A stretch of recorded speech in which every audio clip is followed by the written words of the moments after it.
आपको नीचा दिखाना चाहता है वही, बट लेकिन इट्स ओके, आप कैसे फिर भी खड़े रहना चाहेंगे? देखो पता है क्या है, अगर कोई भी आपको नीचा दिखाना चाह रहा है तो उस टाइम पे आपको दो चीजें करनी है। सबसे पहला जो सबसे इंपॉर्टेंट है वो है कि पहले एकदम से अपने दिमाग को बंद नहीं करना। मतलब कि ये जो हम देखते हैं ना ब्लैक और व्हाइट, कि अगर वो बंदा मेरे को नीचा दिखाने की कोशिश कर रहा है तो वो इसका मतलब बेकार आदमी ही है या वो गलत ही कर रहा है। तो सही गलत में नहीं जाना अपने को। सबसे पहले तो ये देखना है कि अगर वो चीज वो कह रहा है तो हो सकता है उसमें कोई चीज सच भी हो, है ना, और कोई चीज सही भी हो, जिससे हो सकता है हमारा ही कुछ फायदा हो। क्योंकि आपको ऑनेस्टली बता रहा हूं, कुछ दो तरह के लोग हैं इस दुनिया में जो आपको मिलेंगे। एक वो जो आपके मुंह पे आपसे बहुत मीठी मीठी बातें करेंगे, पीछे से आपके बारे में उल्टा बोलेंगे। देन टू, जो आपके मुंह पे आकर के आपको उल्टा बोल देंगे कुछ भी, मतलब जिसको हम बोलते हैं नीचा दिखाना, या आकर के पब्लिक में सबके सामने आपको बोल देंगे यार क्या बेवकूफ आदमी है, या ये है वो है, वट एवर इट इज। तो अगर वो आपको बोल रहे हैं तो अल्टीमेटली आप अपने अंदर जाकर के देखो, वो आपकी अपनी अंदर की एक कमी है जिसको बार बार ना पिन चुभो रहे हैं। You getting my point? देखो मैं बताता हूं, मैंने अपनी लाइफ में प्रैक्टिकली इसको कब फेस किया। जब मैं स्कूल में था तो मेरा जो फ्रेंड सर्कल था ना, उसमें क्या होता था, और मेरे ख्याल सभी के स्कूल में यही होता है कि आपस में एक दूसरे का मजाक बहुत उड़ाते हैं। होता है ऐसा ऑफिस में और स्कूल में कि एक मुर्गा मिल जाता है, उसको पकड़ करके सारे बस उसकी हालत खराब कर देते थे। तो वो मुर्गा मैं बनता था हमारे स्कूल में, क्योंकि मैं इतना ज़्यादा बोलता नहीं था, मैं थोड़ा चुप चुप रहता था और ज़्यादा ना किसी से बात करता था। तो मेरा एक प्रॉब्लम था कि मेरी जो उंगली है ना ये मुड़ती नहीं है। मेरे को बचपन में एक चोट लगी थी, यहाँ पे एक नस कट गई थी हाथ की, जिस वजह से उंगली मुड़ती नहीं है। तो मेरे को स्कूल में ना सब लोग जितने भी बच्चे थे और जो मेरे दोस्त थे वो चिढ़ाते रहते थे, उंगली उंगली कह करके, ओ उंगली आ गया, उंगली आ गया, उंगली आ गया।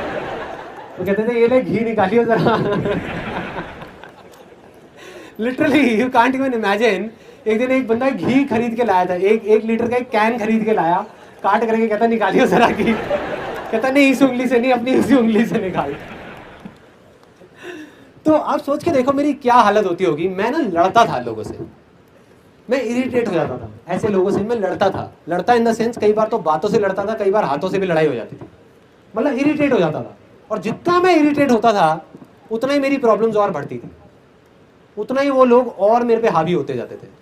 मतलब मेरे पीछे से तो मजाक उड़ाते थे, जैसे ही मैं सामने आता था तो आकर के मन ही मन हंसते रहते थे और बोलते रहते थे। पहले एक चीज थी, अब उनके पास में 10 चीजें थी, 10 टॉपिक्स थे, किसी भी चीज को लेकर के बस मजाक उड़ाना, जिसको बोलते हैं मेरे को नीचा दिखाना, मेरे बारे में उल्टा बोलना। तो वो चीजें बढ़ती जा रही थी। फिर धीरे धीरे मेरे को चीजें समझ आने लगी, और मुझे ये समझ आया, मैंने कहीं पे पढ़ा एक बुक में। स्कूल टाइम तक तो मेरा ये प्रॉब्लम चलता रहा। स्कूल टाइमिंग के बाद में जब मैं कॉलेज में आया तो मैंने एक जगह पे पढ़ा कि अगर आपको अपने आप पे हंसने में मुश्किल होती है तो सामने वाले आप पे आसानी से हंस सकते हैं।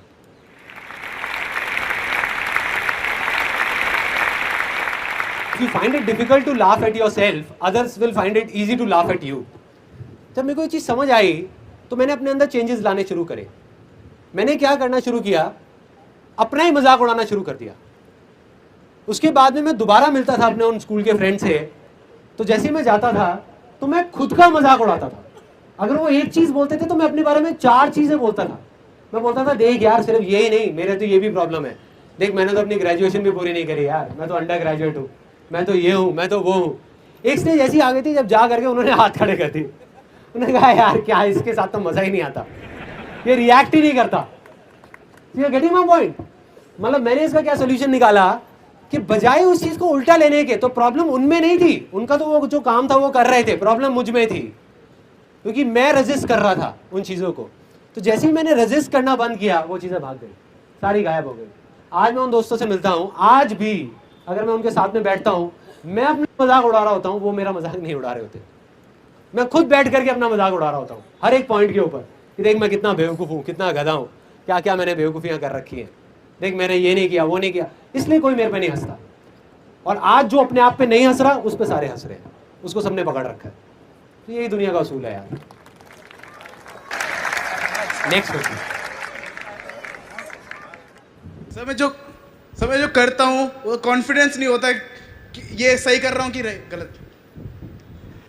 कॉन्फिडेंस नहीं होता। अगर मैं आपको सच बताऊं, सच मतलब झूठ नहीं बोलूंगा, क्योंकि मैंने आपको कहा है जो मैं बोलूंगा दिल से बोलूंगा, घुमा फिरा के नहीं, ये सोच के नहीं कि मैं सही बोल रहा हूँ या गलत बोल रहा हूँ। आज मैं भी लाइफ में इतनी सारी चीजें करता हूँ, आज भी इतना सब करने के बाद भी, और कई बार मुझे भी कॉन्फिडेंस नहीं होता कि वो मैं जो कर रहा हूँ वो सही है गलत है। मतलब अगर कोई भी आपको ये बोलता है ना कि मैं ये चीज कर रहा हूँ और मैं हर चीज में पूरा कॉन्फिडेंट हूँ, तो वो झूठ बोल रहा है आपको। कोई भी आदमी किसी भी लेवल पे हो, कॉन्फिडेंस की कमी सबके अंदर है। और वो कॉन्फिडेंस कब आता है, अगर मैं आपको एग्जैक्टली बताऊं, ये बहुत ब्रॉड वैसे क्वेश्चन है, लेकिन मैं आपको एक किसी सिचुएशन के अंदर बता देता हूं कि कैसे आता है कॉन्फिडेंस। पहले किसी भी चीज को आप छोटे से छोटे लेवल पे सोचो कि आप क्या कर सकते हो, छोटे से छोटे लेवल पे, और उसको कर दो। वहां कॉन्फिडेंस की कोई जरूरत नहीं है, ना कोई प्रॉब्लम है। Everybody agrees? यस और नो? यस। फॉर एग्जाम्पल, आपको क्या क्या करना चाहते हो आप लाइफ में? What is it that you want to do? Army में जाना चाहते हो? ओके। सो देखो, if you want to go in army, तो आर्मी का सबसे पहला स्टेप क्या है? सबसे पहला क्या है कि आर्मी के बारे में पढ़ने लग जाओ। उसमें तो कॉन्फिडेंस की कोई जरूरत ही नहीं है। जैसे जैसे आप और उसके अंदर जाते जाओगे, आप केस स्टडीज पढ़ोगे, आप लोगों की पढ़ोगे कि वो कैसे, फॉर एग्जाम्पल आपके जैसे ही कुछ लोग किस तरीके से कहां से निकल करके कैसे आर्मी में गए, क्या किया उन लोगों ने। तो एक ऐसी स्टेज आएगी जब अंदर से आपकी आवाज आने लग जाएगी, जिसको हम इंस्पिरेशन बोलते हैं। और जिस दिन वो आ गई तो आप चाहोगे भी तो अपने आप को रोक नहीं पाओगे। ज्यादातर लोग ना उस स्टेज तक पहुंचते नहीं है, पहले ही करने की कोशिश कर रहे होते हैं। उसको बोलते हैं मोटिवेशन। फॉर एग्जाम्पल, आप देखते होंगे कि कई बार कुछ करने का मन करता है और उस टाइम तो बड़ा होता है कि यार करना है, एकदम से चार्ज अप हुए। सपोज इस सेशन से निकलने के बाद एकदम से चार्ज अप हुए और जा करके बोला कि यार मैं देख कल ही करता हूँ। 4 दिन बाद बैक टू नॉर्मल लाइफ, वापस से हम उसी सिचुएशन में पहुंच गए, क्योंकि दैट इज कॉल्ड मोटिवेशन। अभी अंदर से आवाज नहीं आई है, वो एक हल्का सा एक स्पार्क हुआ और आपने कहा कि करना है। जितनी तेजी से ऊपर उठे उतनी तेजी से नीचे भी आ गए। तो आपको पहले अपने आप को इस तरीके से तैयार करना है कि अंदर से ऐसी एक अर्ज आए कि वो मोटिवेशन इंस्पिरेशन में कन्वर्ट हो जाए। देखो, मोटिवेशन में और इंस्पिरेशन में क्या फर्क है? मोटिवेशन में है कि आप करना चाहते हो लेकिन कोई है जो आपको रोक रहा है और आप आगे नहीं बढ़ पा रहे। इंस्पिरेशन में क्या होता है कि आप अपने आप को रोकना चाह रहे हो कि यार मैं किसी तरीके से रुक जाऊं, मैं नहीं करूंगा, मैं आर्मी में नहीं जाना चाहता, लेकिन फिर भी आप नहीं रोक पाओगे। That is called inspiration. और जिस दिन वो स्टेज आ गई ना, तो उस दिन बाकी सब चीजें अपने आप आ जाएंगी। कॉन्फिडेंस अपने आप आ जाएगा, सब कुछ अपने आप आ जाएगा। That is the answer to that particular question. दोनों तरीके से हमको ग्रो होना है, दोनों तरीके से। मतलब दिल भी बड़ा करना है। अब पता है क्या है एक और बहुत बड़ी प्रॉब्लम? बहुत सारे लोग ये सोचते हैं कि अगर दुनिया अच्छी होगी तो उन लोगों की वजह से जिनके पास में पैसा ज्यादा है, या खराब होगी तो उन लोगों की वजह से, जबकि ये सच नहीं है। हम ये सोचते हैं कि यार ठीक है, उसके पास में तो पैसा है ना, वो दे सकता है, वो डोनेशन कर सकता है। मैं आपको ऐसे लाखों लोग दिखा दूंगा इंडिया में जो महीने का 20,000 रुपए या 30,000 रुपए कमाते हैं और उस कमाई में से 500 रुपए निकाल करके किसी बच्चे की पढ़ाई के लिए दे देते हैं। कितने दिखा दूंगा, कितने। और दूसरी तरफ मैं आपको ऐसे कितने लोग दिखा दूंगा जो करोड़ों रुपए महीने का कमाते हैं और किसी को 100 रुपए भी नहीं देते। तो इससे फर्क नहीं पड़ता कि आपके पास कितना पैसा है फाइनेंशियली, इससे फर्क पड़ता है कि आपका दिल कितना बड़ा है। तो अगर करना है तो अपने दिल को बड़ा करो, अपने दिल की सुनो। तभी तो मैं बोलता हूं बार बार, दिल की सुनो। दिल की अगर सब लोग सुनने लग गए ना इंडिया में, तो इंडिया अपने आप बदल जाएगा यार, अपने आप बदल जाएगा, किसी को कुछ करना नहीं पड़ेगा। There is a friend of mine, Goonj का नाम सुना है यहाँ पे किसी ने? गूंज, he is the founder of that. उसने वो गूंज शुरू किया है। तो मैंने उससे पूछा, मैंने कहा यार मेरे को ना इसमें इंटरेस्ट नहीं है कि तुमने इतना बड़े लेवल पे ये चीज करी और आज इतने सारे गांव में इतनी अच्छी चीजें हो रही हैं, इतने सारे लोगों को कपड़ा मिल रहा है, इतना कुछ अच्छा हो रहा है इंडिया में। मुझे इस चीज में इंटरेस्ट नहीं है। मुझे इस चीज में इंटरेस्ट है कि ये चीज की शुरुआत कहां से हुई। उसने बताया कि मैं जब जर्नलिस्ट था तो मैं ना पुरानी दिल्ली गया था एक स्टोरी करने के लिए। तो वहां एक आदमी है जो काफी एजेड है, वो रिक्शे पे रोज लाश उठाने का काम करते हैं। मतलब ठंड में जो लोग मर जाते हैं पुरानी दिल्ली साइड में, तो पुलिस वालों ने उनको कॉन्ट्रैक्ट दिया हुआ है, एक लाश का 20 रुपए या 30 रुपए ऐसे कुछ मिलता है उनको, और वो जा करके उसको छोड़ के आ जाते हैं। उसके बाद में उसकी छोटी सी बेटी ने एक ऐसी बात बोल दी जिसकी वजह से मेरे अंदर वो बारूद भर गया, जो कभी ना कभी तो फटना ही था, और वो फट गया और गूंज बन गया। क्या बोला उस बच्ची ने, कहती कि जब ठंड ज्यादा होती है ना तो कई बार मैं क्या करती हूँ, छोटी सी बच्ची, सोचो जरा, कि ना एक लाश से लिपट करके सो जाती हूँ,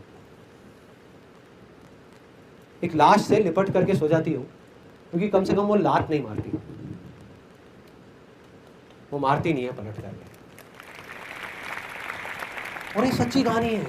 मतलब हम यहाँ पर, हमें नहीं पता कि कैसे कैसे लोग क्या क्या टाइम देख रहे हैं, क्या क्या कर रहे हैं, बस सोचो वो बंदा जिसने उस बच्ची को देखा ये करते हुए, जिसने उस बच्ची की ये बात सुनी, उस बच्ची की आंखों में देखा, या उस आदमी की आंखों में देखा, या वो इतनी सारी लाशों को देखा, तो उसके ऊपर क्या बीती होगी।